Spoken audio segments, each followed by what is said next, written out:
students, my name is Ayush. I'm a trainer at CoachGuards, a MERN trainer, and today we will see the roadmap of MERN जहाँ पे हम देखेंगे front end, react, Node.js, MongoDB and full stack integration कैसे होता है, क्या होता है, आपको कैसे कैसे स्टेप बाय स्टेप आगे बढ़ना है, क्या आपको लर्न करना चाहिए, कैसे आपको प्रोजेक्ट बनाने चाहिए, क्या आज के टाइम के प्रोजेक्ट्स होने चाहिए जो कंपनीज एक्सेप्ट कर रही हैं, ठीक है, और जिसके बेसिस पे आपकी रिज्यूमे शॉर्टलिस्ट होते हैं. Okay, so we will start with our front end basics. Front end क्या है? फ्रंट एंड बेसिकली डिवाइडेड है मल्टीपल चीज़ों में. जैसे एक स्ट्रक्चर लेवल होता है, एक फंक्शनैलिटी होती है, then we will move to our front end engineering. Structure level में जहाँ पे हम देखते हैं कि HTML, CSS and Tailwind CSS. HTML, CSS क्या होता है कि हम एक स्ट्रक्चर बना रहे हैं और स्ट्रक्चर के बेस पे हम उसको डिज़ाइन कर रहे हैं, उसको एक परफेक्ट लेआउट दे रहे हैं, बॉक्स मॉडलिंग दे रहे हैं, एवरीथिंग, ठीक है. सो एक बेटर प्रैक्टिस के लिए हम क्या करते हैं, हम उस पर एक कुछ प्रोजेक्ट्स बिल्ड करते हैं, 2-3 पेजेस बनाते हैं, लैंडिंग पेजेस बनाते हैं, एनिमेशन पेजेस बनाते हैं, जिससे हमारा स्ट्रक्चर लेवल चीज़ें बहुत बेटर तरीके से वर्क करती हैं और we have a good hands on our HTML, CSS code. Then we will move to our functionality like our JavaScript, जहाँ पे हम कोर, एडवांस जावास्क्रिप्ट सब पढ़ते हैं, सारे कॉन्सेप्ट्स पढ़ते हैं, ES6 वर्जन्स क्या होते हैं, प्रोमिसेस क्या होते हैं, सारी चीज़ें, डॉम क्या होता है, बॉम क्या होता है, everything from basics to advance. Okay, then we will move to our front end engineering part, that is our React. React में हम अपनी मल्टीपल चीज़ें करते हैं, जैसे टेलविंड CSS क्या होता है, और फ्रेमर मोशन क्या होता है, हुक्स क्या होते हैं, प्रॉप्स क्या होते हैं. So this is your how you should go to a pass on a front end engineering, जहाँ पे आपको पता होना चाहिए कि रिएक्ट पे हम वर्चुअल डॉम पे कैसे काम कर रहे हैं, हम कोई भी रिएक्ट का पेज कैसे बना रहे हैं, कैसे वो रिफ्रेश हो रहा है, वर्चुअल डॉम रियल टाइम में कहाँ वर्क कर रहा है. So this is our front-end basics. Okay. Then we will move to our Node.js.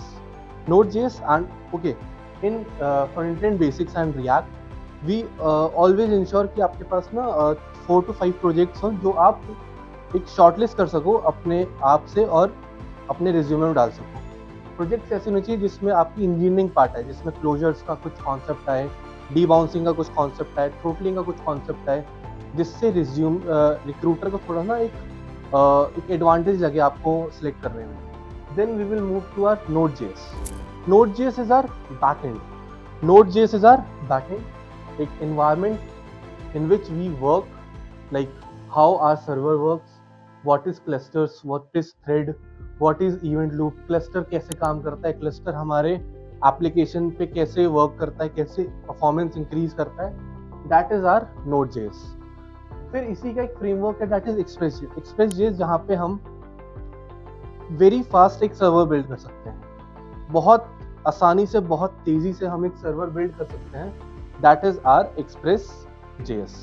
Express.js में हम देखेंगे कि रेस्टफुल APIs कैसे कन्वर्ट करते हैं, बनाते हैं, मिडल वेयर्स क्या होते हैं, हमारा एरर हैंडलिंग हम लोग कैसे काम करते हैं.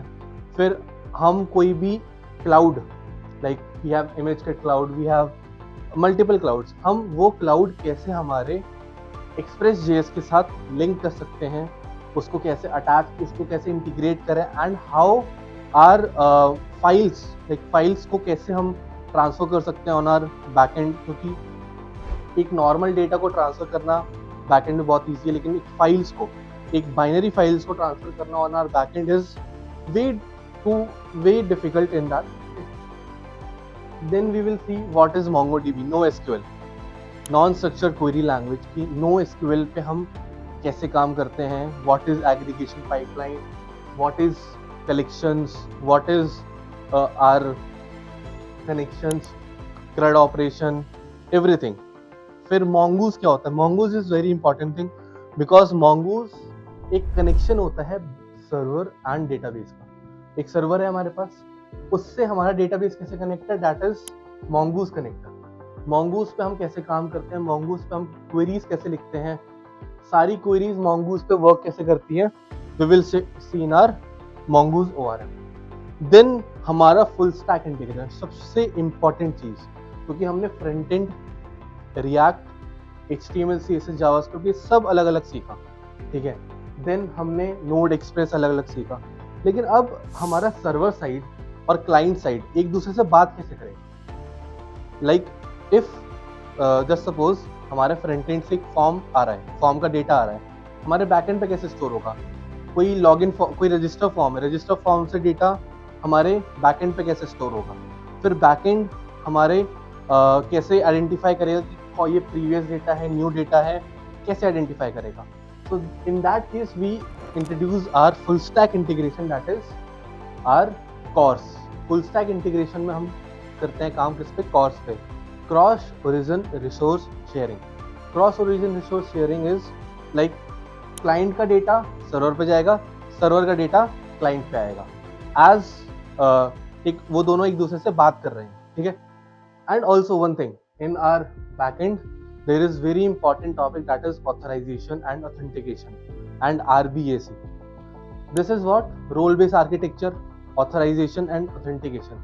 कि how my user is authenticated, how my user is authorized. Authorize के लिए हम लोग यूज करते हैं JWT, JSON Web Tokens, जिससे हर एक यूजर का पर्टिकुलर टोकन होगा कि जब जिसने लॉगिन करा है तो उसका एक टोकन होता है, उस टोकन पे वो कब तक के लिए रिक्वायर्ड है, कितने टाइम बाद वो एक्सपायर होगा, that also we have to measure and all thing. फिर हमारे इंटीग्रेशन में हम ये भी देखेंगे कि हमारा ये सब काम हो कैसे रहा है, कि like how our CORS is enabling our token, how token is distributing, how token is getting expired.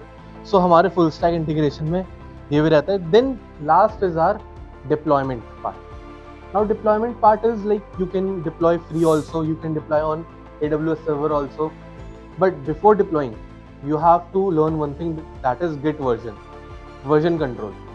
Version control में आपको क्या करना है, आप अपने updates रिकॉर्ड करोगे, how to update any particular code base, कैसे उसमें क्या errors हैं, क्या उसमें problems आ रही हैं, जो अलग अलग stages पे क्या एरर्स आ रहे हैं, फ्रंट एंड में क्या एरर है, बैक एंड में क्या एरर है। टेस्टिंग करनी पड़ती है हर एक कोड की, ठीक है। जैसे फ्रंट एंड के लिए जेस्ट टेस्टिंग होती है, we use Jest for testing. फिर we have Vite testing, we to test our whole application हम लोग वीट टेस्टिंग करते हैं। सो उस सब टेस्ट के पास होने के बाद we deploy our application on our particular server. So students, this was the full MERN-Stack roadmap where we learn basic, we learn front-end engineering part, we learn back-end part, we learn MongoDB and a full integration of front-end and back-end together. So this is your MERN-Stack roadmap, and also in future अगर आपको चाहिए so you can add on your knowledge in AI integration, because AI integration is very important for nowadays, because every company, हर एक company AI पे बात कर रही है कि what is generative AI, what is agentic AI. Generative AI is a bit slower side की, थोड़ा slow हो चुका है अब, लेकिन agents पे काम करना, एक वेब एप्लीकेशन में agents कैसे बन रहे हैं, क्या काम कर रहे हैं agents, how agents are reducing your work, कैसे आप agents के थ्रू काम कर सकते हो. So also we can say this a MERN-Stack plus AI integration in future if अगर आपको करना हो. So for interested students you can contact us on our website codesquad.com, and also you can visit our office at Noida sector 63. So thank you students.